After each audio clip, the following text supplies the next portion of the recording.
가야 우리도 돌아가고 그렇죠. 시작하시죠. 아니 그러라고 들은 말씀이 아니고요. 그런 거 치고 너무 당당하게 들리는데요. 예, 그 말씀하신 것처럼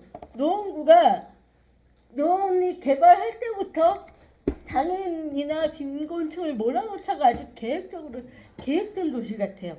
그래서 거기에 복지관도 많고, 그리고 강남은 굉장히 가팔라요, 길이.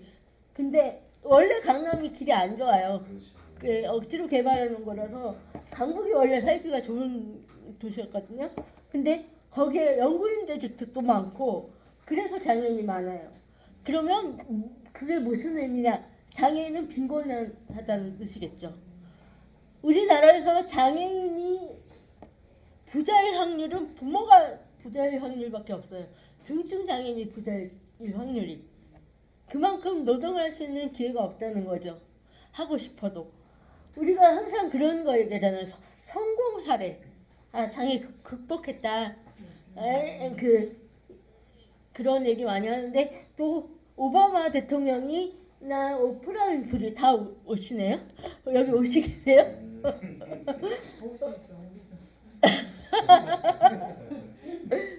혹시 부부싸움 하셔서 기분이 되게 안 좋아 보이는데요? 아까도 부부시냐고 표현 안 해주시던데. 그런 사람들은 아주 일부죠. 그런 오프라 윈프리나 오바마가 흑인이 성공했다고 해서 흑인의 삶이 좋아지는 게 아니죠. 그리고 장애인의 극복 사례를 보면은 손가락이 몇 개 없는 그런 장애인이 제가 지금 이름이 생각이 안 나는데, 그런 장애인이나 그런 분들이 성공했다고 해서 장애인의 삶이 좋아졌다고 볼 수 없는 거죠. 대체로의 장애인 삶이 빈곤하다라는 걸 뜻해요. 근데 몇 년 전에 노원구의 장애인 인구를 앞선 데가 강서구예요. 강서구가 아파트를 지면서 임대주택을 많이 지은 거죠. 우리 아까 건설하신 쪽 이제 플랜트 노조 플랜트 업으로 하신다고 그랬는데, 보시면 아파트 현장에 내는데 임대주택이 몰려 있는 데가 있잖아요. 그쵸? 눈길을 계속 피하고 안경을 멋진 거 쓰셨는데 오늘 앞만 보시려고. 그래서 그런 땅값이 일단 싸요. 왜냐하면 의정부랑 붙어있기 때문에 외곽지대죠. 그러면 장애인들은 서울에서도 중심부에 못 살아요. 내가 원하는 삶에서 원하는 지역에서 못 살게 되는 거죠. 저도 어릴 때 은평구 잘 사는 동네 역촌동에서 살다가 가세가 갑자기 기울어서 중학교 때 조남동 단칸방에서 내 식구가 살았었어요. 그래서 바깥에 나가보지도 못하고 공부도 다 단절이 됐었죠. 여러분들 경력 단절이라고 하잖아요. 저는 학력이 단절되어 버렸어요. 부모님에 의해서. 근데 제가 한 고등학교 2, 3학년 그때에 장애 복지 카드라는 게 생기고 장애인 등록제도가 생겼어요. 그리고 저희 엄마가 당뇨 합병증이 심하게 와서 가세가 기울으면서 그런 기초생활 수급자가 되면서 이런 영구임대 주택이 돼서 그런 조건이 돼서 노원구로 이사를 오게 된 거죠. 지금은 이제 저는 독립을 해서 따로 사는 게 결국 노원구예요. 왜냐하면 아버지가 오시기 편한 곳에 있어야 되니까. 그런 조건들 때문에 강서의 장애인 인구가 노원을 앞질렀어요. 2, 3년 전에. 그래서 제가 아까 초등학교 때부터 지는 걸 못 봐서 노원구에 장애를 좀 만들어야 되나 이리를 다시 탈환을 해야 되나 싶을 정도로 강서가 지금 많습니다. 그런 이유로 정부 정책상 장애인과 비장애인을 분리해놓은 거죠. 왜 서울의 모든 회사나 그런 성공할 수 있는 걸 몰아놨기 때문에 지역의 젊은 사람들이나 그런 인력들이 점점 없어져 가잖아요. 그리고 제가 지역에 한번 오려면은 서울보다 힘든 게 지하철이 짧고 좁아요. 그래서 전동일차를 타면은 더 꽉 차게 되거든요. 그래서 서울에 살 수밖에 없는, 제가 농촌으로 귀농을 하겠어요. 힘들죠. 그래서 서울에 살 수밖에 없게 정책이 만들어졌다. 그래서 국가 정책을 바꿔야 되는 게 진보당이 해야 될 일이 아닌가라는 생각이 듭니다. 그래야 장애인의 삶도 나아지고 노동자 빈민의 삶도 나아지지 않을까 생각이 듭니다. 지금 오늘 강의 들으신 분 중에 내년에 출마하신 분 계신가요? 어쩐지 어쩐지까지만 말씀드릴게요. 뭘로 출마하세요? 시의원이요. 예, 저 잊지 마세요. 그래서 제가 정책을 바꾸고 싶은 게 당사자가 바꿔야 된다라는 생각에서 국회의원 출마를 그런 결심을 했었고요. 그런데 지역에서 그 빈곤한 장애인들은 지역에서 출마를 못해요. 우리나라는 돈이잖아요, 전부 다. 그렇기 때문에 비례밖에 할 수 없는데, 비례를 앞순번으로 해놓은 게 어딘지 아세요? 1번을, 여성 장애인을 1번으로 해놓은 그 규정을 지어놓은 거. 진보당, 지금 민주노동당. 네. 민주노동당 때 해놓은 게 지금은 끊어졌어요. 민주노동당 때 장애인 비례를 1번으로 해놨거든요. 그래서 1번 곽정숙 의원이 입성하게 되는데, 그 좋은 그 제도를 만들어 놓고 다른 당들이 다 하고 있어요. 국민의힘이나 더불어민주당이 1번을 여성 장애인을 줘요. 근데 그 여성 장애인들도 빈곤층이 아니에요. 어디 교수나 이래요. 그리고 중증이 없어요. 혹시 서미화 의원 아시나요? 시각장애인이신데 그분도 전맹이세요. 전맹은 시각이 아예 안 보이시는 분. 그래서 삶이 얼마나 고되고 힘드셨겠습니까? 많은 일상생활을 하시는 데는 크게 지장이 없어요. 그리고 소위 말하는 엘리트 장애인이시라서 빈곤한 삶을 모른단 말이에요. 그런 분들이 일본의 국회의원까지 해버리면 장애인의 그 척박한 삶은 간절함이 없게 되는 거죠. 그래서 저도 어렸을 때부터 그 잘 사는 삶이 쭉 이어졌으면 지금도 잘 그냥 모르고 살았을 수도 있을 것 같아요. 근데 제가 단칸방에 살았었고 엄마가 저랑 또 아까 말씀을 이거는 또 여기만 말씀드리는 건 아니지만 몇 분한테 말씀 안 드린 건데 제가 첫째가 있었어요. 지금 둘째는 2000년생이고 첫째가 97년생인데 장애가 유전이 아닌데 뇌성마비 애였어요. 그게 저는 제도가 잘못돼서 그렇다고 생각하거든요.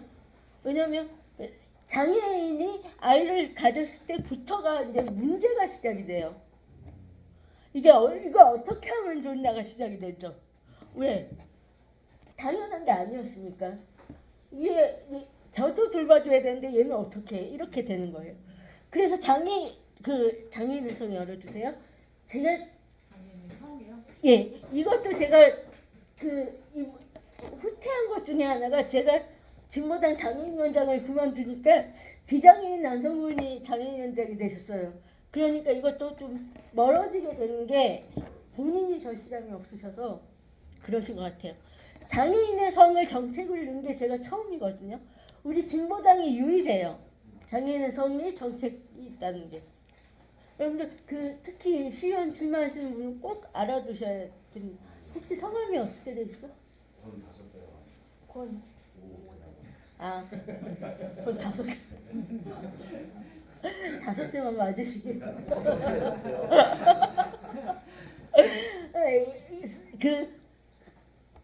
제가 기억해 놓으려고요. 이걸 꼭 공약을 하시는지 안 하시는지. 장애인의 성은요, 우리가 성이라고 하면 남녀의 관계만 생각해요. 그렇지만 진보당은 달라야 되지 않겠습니까? 좀 더 다양하고 좀 더 깊이 있는 성을 아셔야 돼요. 그래서 장애인을 볼 때 예전에는 장애인으로 보지 장애인 남성 여성으로 보질 않았어요. 저도 제가 그 아이 얘기를 첫째 아이를 한 얘기를 드린 게 예전에 장애인 여성이 여성 장애인이 그 법적인 용어입니다. 장애 여성이라고 하시면 안 되고 여성 장애인이라고 하셔야 돼요. 그 여성 장애인이 진료실에 들어가면 어떤 의사는 진짜 놀래서 미끄러져서 넘어졌대요. 깜짝 놀래갖고. 그리고 아이를 낳지 말라고 권유하기도 하고. 자기 삶을 자기가 책임지면서 살겠다는데 아이를 낳지 말라고 해요. 그리고 제가 2001년도에 인간극장에 나간 적이 있어요.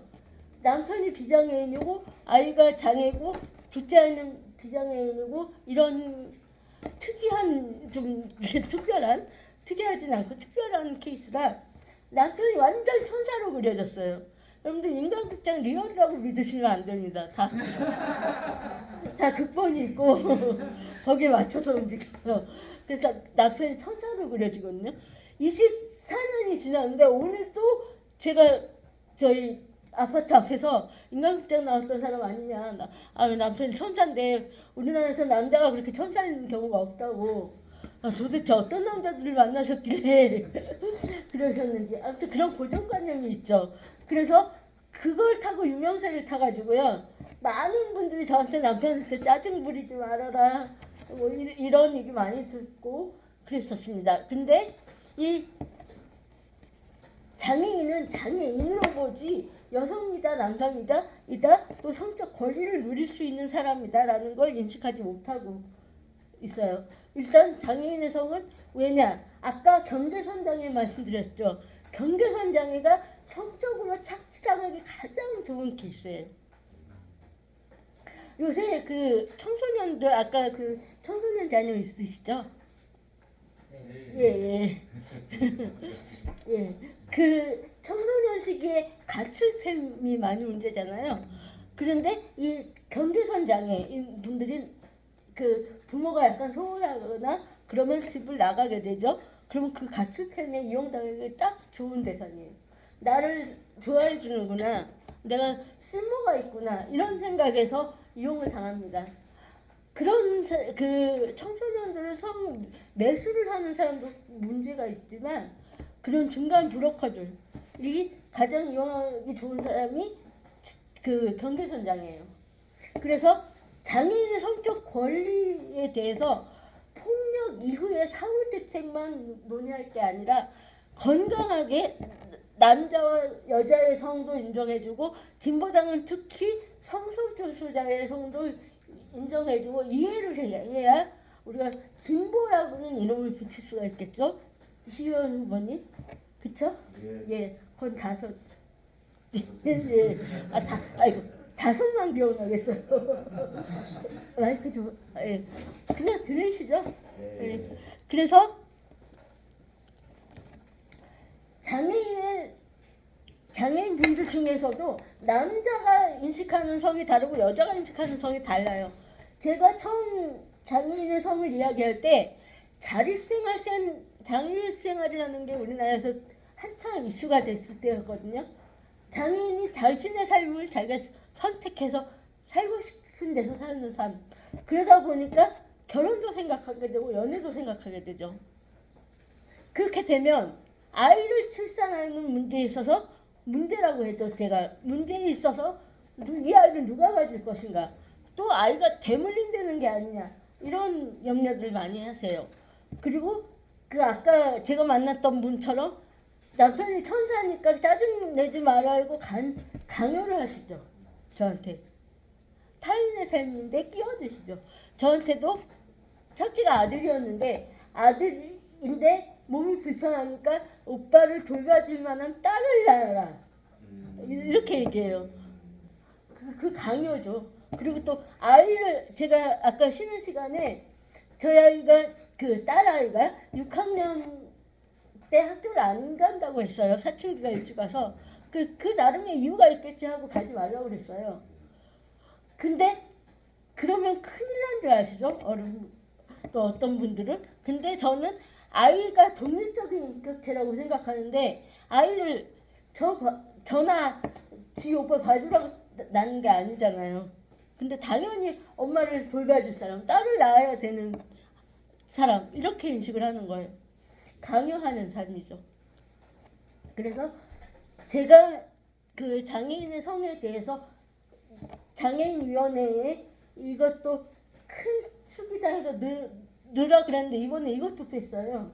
그 여러분들한테만 이거 저기 강의를 하는 겁니다. 제가 왔기 때문에. 그래서 이 실현 나가시는 분도 각 지역에, 서울을 제외하고는 지금 권다섯님뿐만 알고 계시는 거예요. 저희 첫째 애가 5살 때 하늘나라에 갔어요. 왜냐하면 그때는 저나 아이를 봐줄 사람 전혀 없었기 때문에 아이를 이 사람 저 사람한테 맡겼어요. 그래서 스트레스를 받았나 봐요. 애가 몸도 못 움직이는데 5살이니까 막 뛰어놀고는 싶고 남의 눈치를 봐야 되니까 스트레스를 받은 것 같아요. 다른 사람 집에서 아이가 갑자기 돌연사를 해서 부검까지 했어요. 제가 의심스러워서. 근데 뭐 특별한 사인을 밝혀주지 않았어요. 그래서 그 아이 때문에 제가 전장현 운동도 하게 되고 진보탄까지 오게 된 거예요. 저 혼자였으면 아마 그냥 남편이 벌어다 준 돈 이렇게 아버지가 저 봐주시고 이렇게 편하게 살았을 것 같아요. 그래서 장애인의 성이 단지 관계적인 성이 아니라 이 자기의 권리 중에 하나라는 거, 장애인 권리 중에 하나라는 거. 또 아까 남성 장애인 다르고 여성 장애인 다르다고 했잖아요. 남성 장애인 분들은 성 도우미를 원해요. 내가 나가서 그 사람을 만날 수도 없고, 우리나라 여성들은 눈이 높아서 자기를 거들떠 보지도 않는다라고 단정 지어놓고 하세요. 그래서 성이 도우미가 와서 날 도와줘야 된다고 생각하세요. 이게 옳은 주장일까요? 후보님 말씀해 보시겠어요? 아니요. 왜 반대라고 왜 반대라고 생각해요? 그러니까 성에 대해서 도우미를 원하는 거잖아요. 그러면 이제 그 사람 또한 여성의 인격체이기 때문에 저는 안 된다고 생각해요. 네, 역시 후보로 나가시면 하십니다. 예, 그것도 가장 큰 축 중에 하나고, 또 자신이 스스로 밖에 나와서 상처도 받아보고 여러 가지 만남을 위한 노력도 해보고, 제가 오늘 강의에 오기까지 머리 스타일, 화장, 옷차림 다 이렇게 세팅을 해놨거든요. 그런 것도 다 노력이에요. 그래서 노력해서 자신이 노력한다고 해서 안 되는 게 있지만, 제도와 그런 걸 뒷받침해 주되, 누가 그냥 가서 도와주는 건 쉬워요. 하지만 본인이 나와서 내가 누가 나하고 잘 맞는지 안 맞는지 이런 것도 경험해 봐야 된다라는 거죠. 그래서 장애 부모님들은 내 자식을 잘 안 내놓으려고 하세요, 바깥에. 우리 아이가 너무 연약하고 상처받아서. 그렇지만 그렇지 않다는 거. 그리고 또 여성 장애인들은 활동지원사 간의 관계에서 생리를 할 때 많이 힘듭니다. 그런 것도 성에 다 포함이 돼요. 그런데 이게 혹시 여기 지원사 하시는 분 계신가요? 아니, 보셨어요? 간병인 혹시 계신가요? 우리나라에서 활동지원사들이 전문직으로 인정을 못 받아요. 그 이유가 자립생활센터가 운영되는 방식이 국가에서 활동지원사한테 시급을 줘요. 근데 일반 국가에서 정한 시급보다 시급은 높아요. 근데 높게 해주는 그 금액에서 25%까지 띄어서 그 센터의 운영비를 사용할 수가 있어요. 그러니까 그런 데다가 활동지원사와 간병인의 애매한 위치에 있어요. 그 봉사와 전문직과 어중간한 사이. 그래서 그 젊은 남성 활동지원사분들이 많이 없어요. 이걸 오래 한다고 경력이 인정되는 것도 아니고 또 장애인이 중증이어야 시간이 많은데 시간으로 받는 거기 때문에 급여를 받는 거기 때문에 월급이 그 중증이어야 많이 받는데 또 그 중증이면 케어하기가 힘드시겠죠. 그런 여러 가지 관계 때문에 진보당에서는 이거는 상당히 어려운 문제긴 해요. 그렇지만 진보당에서 주장해야 될 거는 이렇게 되면 여성분들 5, 60대 여성분들이 활동지원사를 대다수를 차지해요. 제가 활동지원사들 교육할 때 한두 번 가봤어요, 일부러. 그러면 100명 중에 8명은 5, 60대 여성분들이세요. 젊은 남자는 한 명 있을까 말까 해요. 그게 보장이 안 돼서 그렇거든요. 그렇게 되면 장애인의 성과도 연관이 되죠. 남성 장애인한테 여성 활동보증사가 활동보증이 가게 되는 거예요. 그러면 서로 폭력에 노출될 가능성도 있고 요변을 보여줄 때 그럴 때 문제가 생기는 거죠. 그래서 그걸 고치려면 자립생활센터부터 국가가 운영을 하고 국가가 운영비를 지원해서 그 제대로 된 활동지원사 보장과 돌봄 노동이죠. 돌봄 노동과 장애인의 성과 활동보증사의 직위와 이런 게 다 보장이 돼야 그게 다 역학관계가 있다는 게 장애인 성과도 연관이 있습니다. 그래서 오랫동안 시설에 살다 나오신 분들은 활동지원사를 은근히 이렇게 장애 숭배되고 만드시는 분들이 있어요. 성추행이죠. 그런데 활동지원사는 말 못하는 경우도 있고 반대로 이거는 궁금한 이야기 Y에 나왔던 얘기인데 남성 중증 장애인을 남성 활동지원사가 폭력을 해서 녹화를 해서 제보한 경우가 있어요. 동성을 한 경우죠. 근데 그건 성폭력은 남녀 뭐 예뻐서 뭐 이런 게 아니라 강자와 약자 간에 이루어지게 되는 거라서 장애인은 언제든 성폭력과 성착취에 노출될 가능성이 있어요. 그래서 돌봄 노동자, 우리 진보당의 돌봄 노동에 대해서도 하고 있죠. 그것과 장애인의 성과 정책, 자립생활센터의 정책과 다 맞물려 있어요. 그런데 이게 자립생활센터가 국가가 운영하기 힘든 구조인 게 2000년대 정도부터 지금까지 전장년조차도 사교직화되고 있어요. 그동안 억눌렸던 장애인들이 직업을 갖게 되면서 주로 자립생활센터에 내성화부분들이 많이 활동하시면서 자기 자영업화가 되고 있거든요. 그래서 이것도 기득권이라 놓치지 않을 거예요.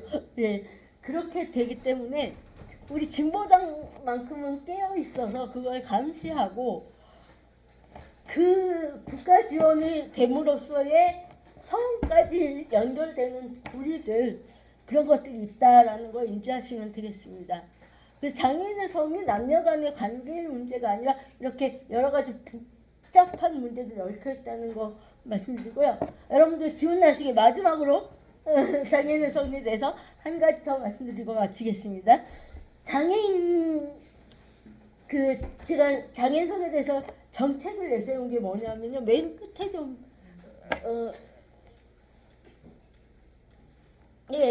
이겁니다. 장애인 성 정체성 확립을 위한 정책 제안이라고 해서 이게 저희 정책에 들어가 있습니다. 그 이유가 장애인 성 교육을 장애인과 비장애인이 함께 어렸을 때부터 받아야 되고요. 장애인도 성을 배워야 된다는 거죠. 그런데 장애 유형이 워낙 다양하다 보니까 지적 장애는 맞춤 또 언어 장애나 롱아인들 예, 청각장애인들을 위해서 수화도 하면서 성적인 지식도 있는 전문가 양성하는 그런 기관도 필요하고 성상담소가 지역마다 있어야 된다. 그래서 교육도 하고 성폭력에 대한 예방도 하는 성폭력 상담소를 설치하는 것이 저희 진보당 정책 안에 있습니다. 꼭 알아두시고 실천해 나갔으면 좋겠습니다. 제가 그 진보당 활동도 하고 또 제가 최초에 제가 비례 후보 7번이었거든요. 근데 그때 6번까지 되고 제가 안 돼가지고 그때 이후로 7번이신 분들이 다 안 됐어요. 장애인 여성 장애인분들이 그 최초의 종북 장애인 빨갱이에요. 그래서 그거를 장애인성을 아무도 정책에 넣으려고 하지 않기 때문에 이걸 기반으로 제가 활동하고 싶어서 이런 활동들을 하고 있습니다. 그래서 이게 장애인성이 나와 별개의 문제가 아니라 또 노인의 성과도 연결이 되고 요양원에 계신 부모님이나 또 내가 들어가게 될지도 모르잖아요. 그러면 거기에서의 성 문제 이런 것들도 함께 고민하시고 그 후보로 나가실 분들은 특히나 더 심도 있게 고민해 주셨으면 좋겠습니다. 그래서 장애인 프리나우성이라고 유튜브에 치시면요 관련된 내용들을 제가 얘기하는 게 있으니까 오늘 머리수대로 그 구독자 수가 올라가길 바라면서 여러분과 제가 처음에 약속한 대로 굵고 짧게 좀 재밌게 진행하려고 노력했습니다. 다음에 또 뵐 수 있을지 모르겠지만 우리 출마하시는 분은 출마한 정책 관련해서 또 여러분들 현장에서 또 뵀으면 좋겠습니다. 수고 많으셨습니다. 고맙습니다.